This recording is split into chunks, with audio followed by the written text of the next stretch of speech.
Every single day, a catastrophic war gets worse, and the world is barely watching. Why you need to understand what is unfolding in Sudan. But first, we investigate a dangerous drug. This is the breakdown. The horror of a hard drug that's been showing up in Ontario and was just found in Saskatchewan. Have you guys heard about xylazine? On the street, it's known as Tranq, and it eats the flesh of users. We see people who've lost multiple body parts. The latest deadly hazard lurking in the street drug supply. More contaminated, less predictable. Ella Morrow starts her story in Philadelphia to break down the human cost of this growing menace and to see what Canada can learn. As you'll see, the images paint a horrifying picture.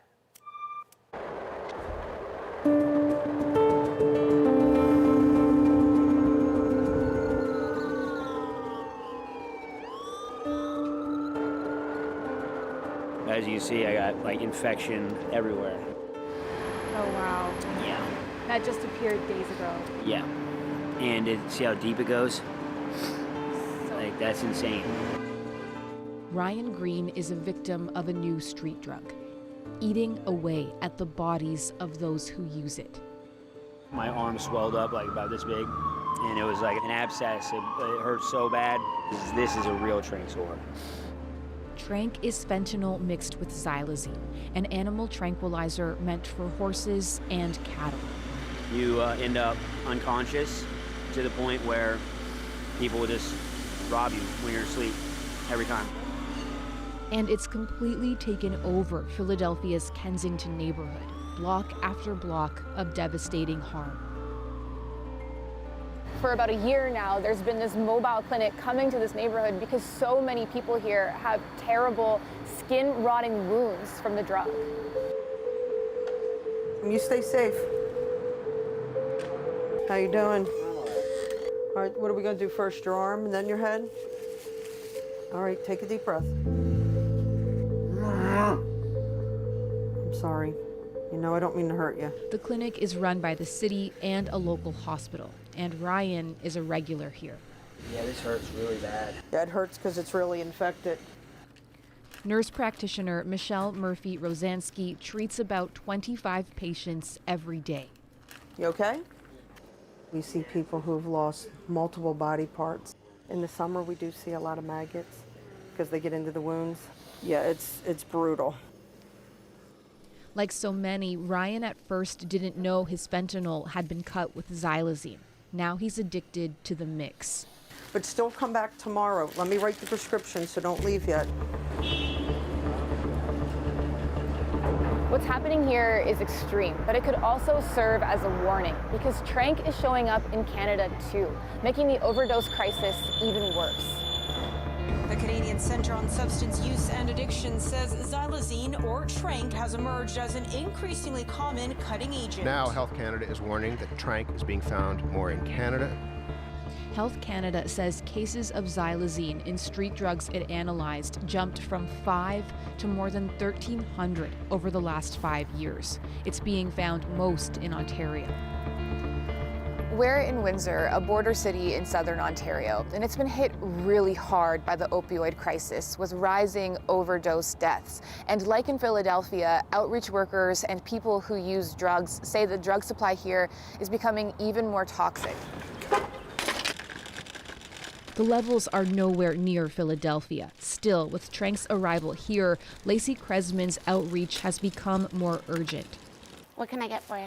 Narcan, both injectable and nasal? She distributes supplies so people can use drugs safely. You remember when I was here the other day, I was talking about that xylazine stuff. Tranq, right? Right. It changes how we respond to overdose. It looks a lot different. So I've even noticed that because people who are on Fetty that don't know they're doing Tranq, they'll be stumbling and be like, I'm not high. And you're like, you can't even stand straight. You are high on something. Thank you. Is the situation getting worse here? I don't know if it's getting worse. What I will say is I think it's getting more complex in the way that we offer outreach services. Have you guys heard about xylazine? No. It's causing a lot of skin wounds and like that? exactly like that. This is healed. That's 2 months healed. Lacey quickly comes across this man who says he overdosed, was given naloxone to reverse it moments before. How long were you Narcan ago? You know that he can go back into overdose, though, right? Do you want me to wait with him while you go get him a drink? Yeah. Okay, yeah, of course. No one knows what he's taken, so Lacey keeps close, because if it's xylazine, naloxone won't work. That's part of why Lacey is so worried. How dangerous is that when someone, gets fentanyl, they don't know Tranq is in it, they take it, and they just didn't know what they had? How dangerous is that for them? It's not dangerous, it's fatal. I'm training people on how to respond to polysubstance overdoses. And right now, that could be anything. And so we want to keep people alive, we want to keep them breathing. Ontario's chief coroner says xylazine has been detected in more than 100 overdose deaths since 2020. Windsor police say they've found fentanyl mixed with xylazine in 2 drug busts since 2022. It's not clear if it was added locally, but in some ways it doesn't matter. We've already had 2 confirmed xylazine deaths in Windsor, Essex. Where xylazine was in the fentanyl someone took. Yes. And unfortunately, it's always playing a game of catch up. I'm sure that it's a lot worse than what we're seeing, in the statistics right now. That makes knowing what's in drugs so important. In Toronto, street drugs from around the city are dropped off here every day. Hi, how's it going? A lab at St. Michael's Hospital, It's supposed to be fentanyl. where testing is done to see what's in them. Caffeine, benzoyl, a little bit of aprazolam. Karen McDonald is with the Toronto Drug Checking Service. So we found 7 drugs in this sample. That includes floral fentanyl. We also found bromazolam. We found xylazine. So xylazine is a central nervous system depressant, and so using it in combination with fentanyl increases the risk of dangerous suppression of the vitals. It is a drug that is not approved for human use. In the spring of 2022 was when it was really at its peak. We were finding xylazine in 20% of the fentanyl samples that we checked. This peak here, this is xylazine. Levels fluctuate, hovering around 10% for this year.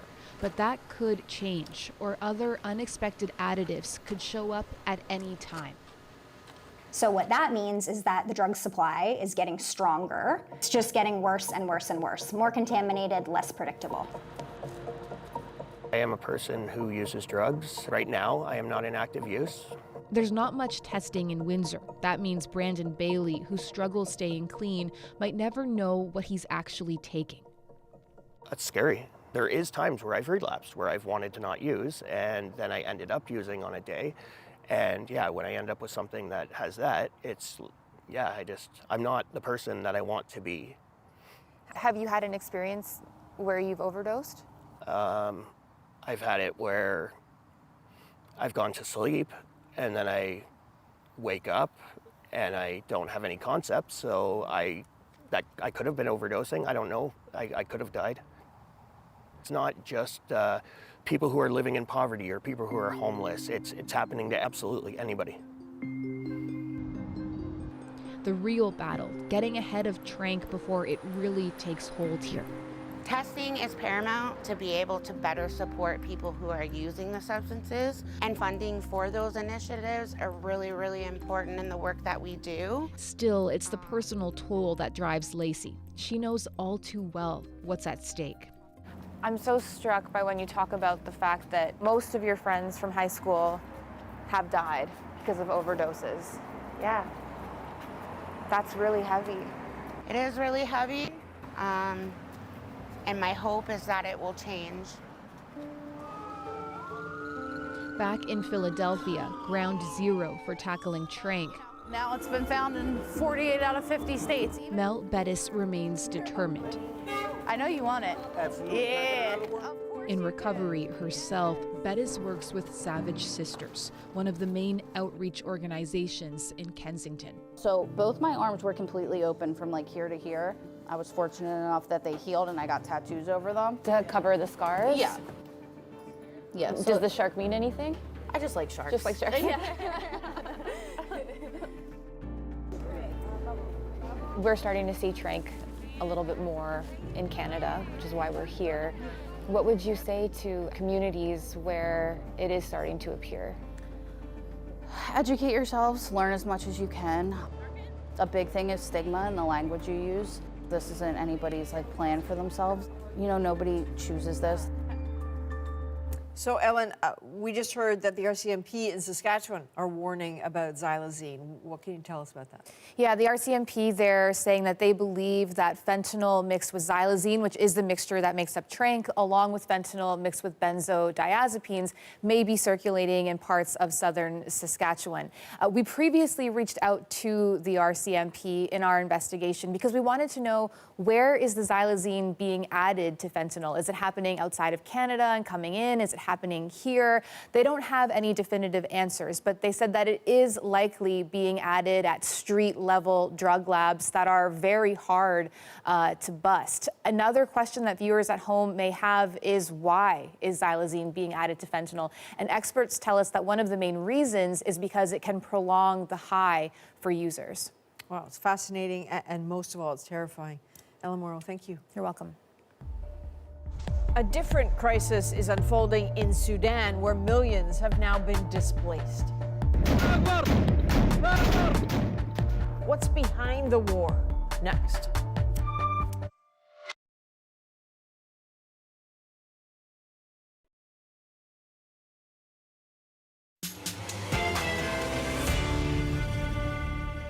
As Sudan's war rages into its 9th month, the catastrophic human cost goes barely noticed abroad. The world is not really paying attention. 25 million people desperate for aid. 19 million children are out of school. Accounts of rape and violence with no solution in sight. So this war is being waged by rival military factions bent on ruling Sudan at any cost. Chris Brown breaks down how things became so desperate and why solutions seem out of reach.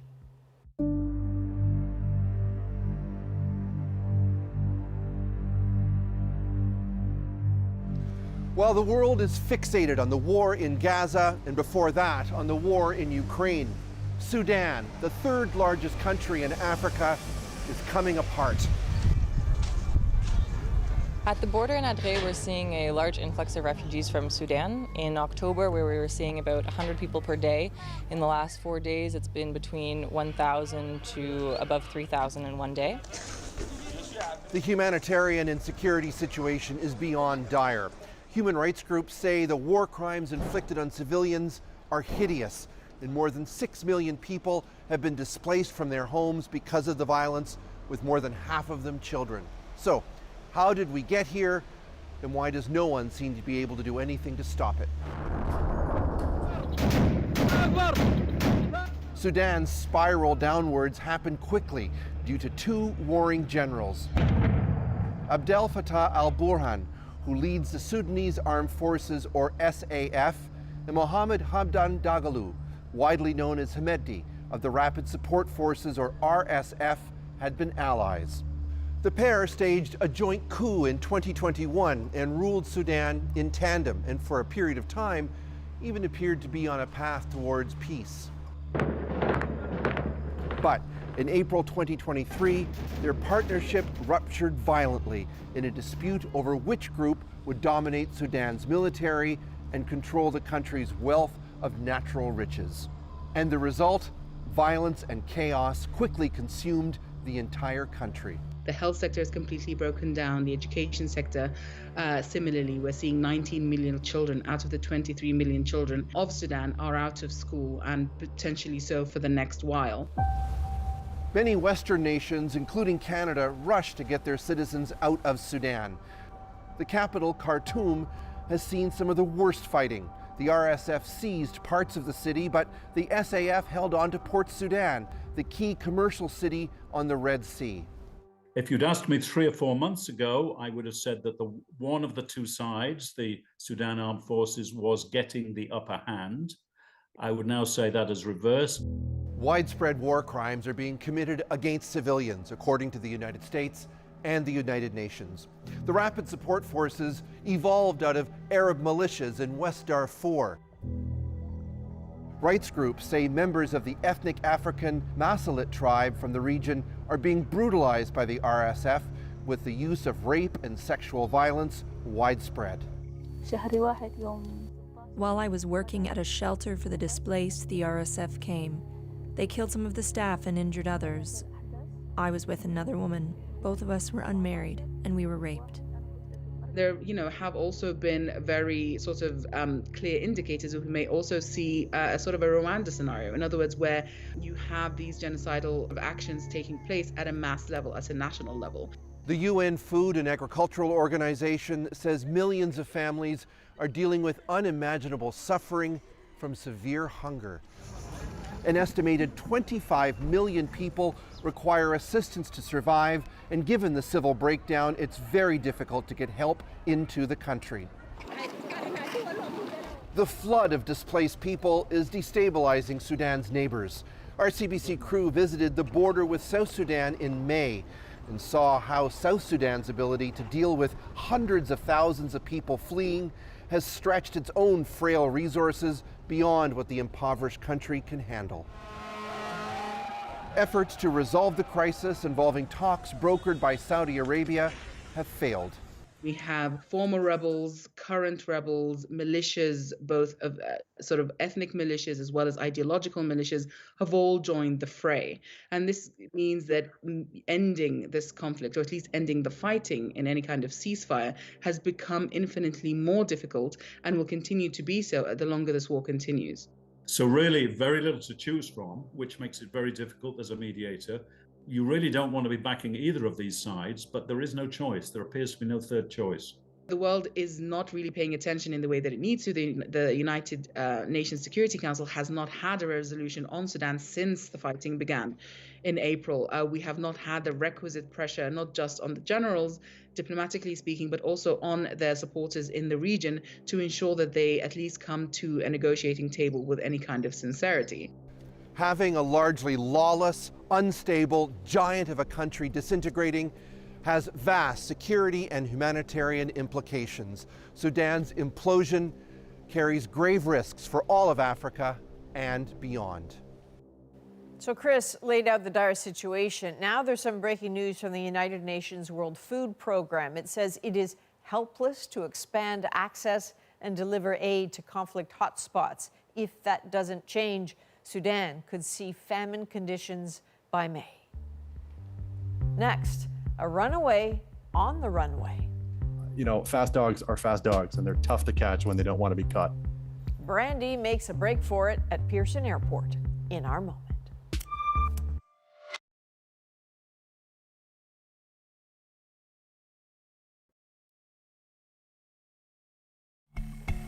Well, that's quick. Racing down the runway, avoiding security officers. This video shows a bit of the mayhem after Brandy broke free at Toronto Pearson Airport. So she was supposed to be on a flight to San Jose, but instead led officials on a 15-minute chase. The canine chaos is our moment. Who let the dogs out? Fast dogs are fast dogs, and they're tough to catch when they don't want to be caught. So in the afternoon of November 23rd, Brandy, a female pit bull, broke free from her crate that was about to board a flight to San Jose, California. We dispatched our airport safety officer, but Brandy was definitely a fast-moving dog. She definitely was looking to get her cardio that afternoon. So this whole event lasted maybe 15 whole minutes, which is really fast. Airports are full of fun and wild and wacky things. It would certainly be surprising for anybody to find their pet, just running along the airplane. But yeah, in this case, there was no disruption to air flights, and our crew did a great job. And she was brought back safely and securely to a very, very grateful owner. And I heard the reunion was full of treats, so it was a nice way to add a little spice to the afternoon. So that's some good corralling there. Good on them. But as someone who also can't sit still at an airport and feels like I get the zoomies every now and then, all the empathy in the world is with Brandy. From all of us here at The National, thank you for being with us. You can watch anywhere, anytime on the free CBC News app and subscribe to The National's YouTube channel. I'm Adrienne Arsenault. Take care.